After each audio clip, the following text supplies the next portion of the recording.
Hi అండి, welcome back to our channel Nani Salma vlogs. ఇప్పుడు మీకు గుడి చూపిస్తున్నాను కదా, ఈ గుడి ఒల్లూరమ్మ గుడి టెంపుల్ అనమాట. ఈరోజు మేము ఒల్లూరమ్మ గుడికి వెళ్ళామన్నమాట. అక్కడ మా అన్న వాళ్ళు మొక్కుబడి ఉంటే మొక్కుబడి చెల్లించుకోవడానికి వెళ్ళాము. ఫస్ట్ నేరుగా అయితే స్ట్రైట్గా వెళ్ళిపోయాము, గుళ్ళోకి వెళ్దాం అనుకున్నాము. కానీ అన్నయ్య వాళ్ళకి కనపడలేదు. అన్నయ్య వాళ్ళ కోసం వెతుకుతూ వెళ్ళామన్నమాట. అది గుడి ఎంట్రన్స్లో లోపలికి అనమాట, దారి అనమాట అది. సరే, ఇప్పుడు మా అన్నయ్య వాళ్ళని వెతుకుదాము ఎక్కడ ఉన్నారని. చూస్తూ వెళ్తూ ఉంటే ఇప్పుడు మీకు ఇక్కడ కనిపిస్తుంది కదా, రూములు అనేవి చాలా రూమ్లే ఉన్నాయి అన్నమాట. ఇక్కడ చూసారా, వండుకోవడానికి మనం వండింది పెట్టుకోవడానికి రూములు అనమాట ఇవన్నీ. ఇక్కడ నుంచి ఈ దరి నుంచి ఆ దరి దాకా మొత్తం అవే అనమాట. పొంగల్ వండుకునే గది అనమాట. చివరికి మా పెద్దమ్మ వాళ్ళని కనుక్కున్నామన్నమాట. మా పెద్దమ్మ మా పిన్న వాళ్ళు అక్కడ వంట చేస్తూ ఉందన్నమాట. ఆ రెడ్ శారీ ఏమో మా పిన్న, ఇంకా మా పిన్నంతా మేమంతా కలిసి లోపలికి గుళ్ళోకి వెళ్తున్నాం. ఎవరెవరు, మా మామయ్య, మా అత్తయ్య, మా పిన్న, మేమంతా కలిసి గుళ్ళోకి వెళ్తున్నాం అనమాట.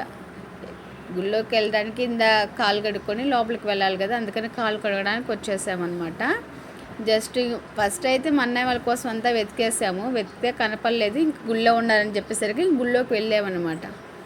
యాస్టీజ్ అక్కడ మొక్కుబళ్ళు మొక్కుకోవడానికి గుడి చెట్టు ఉందన్నమాట, కట్టిన మొక్కులు కట్టడానికి. ఇదిగో లోపలికి ఎంట్రన్స్ అనమాట. అమ్మవారికి చీరలు కూడా అక్కడే అమ్ముతారనమాట. అమ్మవారికి చీర కట్టుకునే పని అయితే లోపలికి ఎంట్రీ అవుతున్నాం.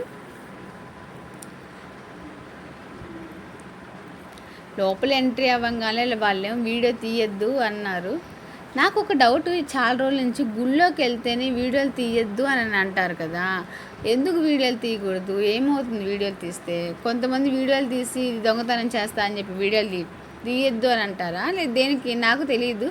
మీకు ఒకవేళ తెలిస్తే నాకు కామెంట్ చేయండి అబ్బా, నాకైతే తెలీదు ఎందుకు గుళ్ళోకి వెళ్తే వీడియోలు తీయద్దు అంటారో ఏంటని. సరే, ఇంకా మేము లోపలికి అయితే దర్శనం కోసం వెళ్ళామన్నమాట. జస్ట్ అప్పుడే ఊరికట్ట జస్ట్ ఫోన్ ఆన్ చేయగానే పక్క జరగండి అని అన్నారు. ఇంకా అమ్మవారిని అప్పుడే దర్శనం అయింది. ఇంకా వచ్చేటప్పుడు వెనక పక్క అమ్మవార్లు ఉంటారనమాట. ఇద్దరు అమ్మవార్లు, గంగాదేవి వాళ్ళు, వీళ్ళు అనమాట మా ఊర్లో వాళ్ళే. అక్కడ అమ్మాయికి అన్నప్రాసన జరుగుతుంది, సేమ్ అదే గుళ్ళో. ఇద్దరు ఒకే రోజు అయ్యారనమాట. చూడండి, ఇతను మా బాబాయ్, అంటే మా నాన్న వాళ్ళు నలుగురు, అందులో మా 4వ బాబాయ్ అతను. మా నాన్న, మా అత్త, ఇదిగో మా బావలు, మా పిన్నులు అంతా అనమాట. అసలు అంతా అక్కడ కూర్చొని నిజంగా చెప్పాలంటే ఎప్పుడో ఎవరెళ్ళలో వాళ్ళు ఉంటారు కదా, అందరూ కలిసి ఒక్క చోట కూర్చున్నప్పుడు బాగా కలిసి మాట్లాడుకుంటుంటే భలే మాటలు, జోక్స్ బాగా వస్తాయి కదా. ఎందుకంటే అందరూ కలిసి ఉన్నప్పుడు వచ్చే హ్యాపీనెస్సే వేరు, మనం ఒక్కరే సింగిల్గా వెళ్తే వచ్చే హ్యాపీనెస్సే వేరు. మా వాళ్ళైతే కొంతమంది కనపడితే ఏమొద్దా అని చెప్పి కొంతమంది లేచి వెళ్ళిపోతున్నారు, కొంతమంది అయితే హాయ్ చెప్తున్నారు. కానీ నా వీడియో కానీ మీకు మేమైతే బాగానే ఎంజాయ్ చేసామండి. కాకపోతే నేను మీకు ఏం చెప్పాలి అని అనుకుంటున్నా అంటే, ఎవ్రీబడి బీ హ్యాపీ అండి. బాయ్.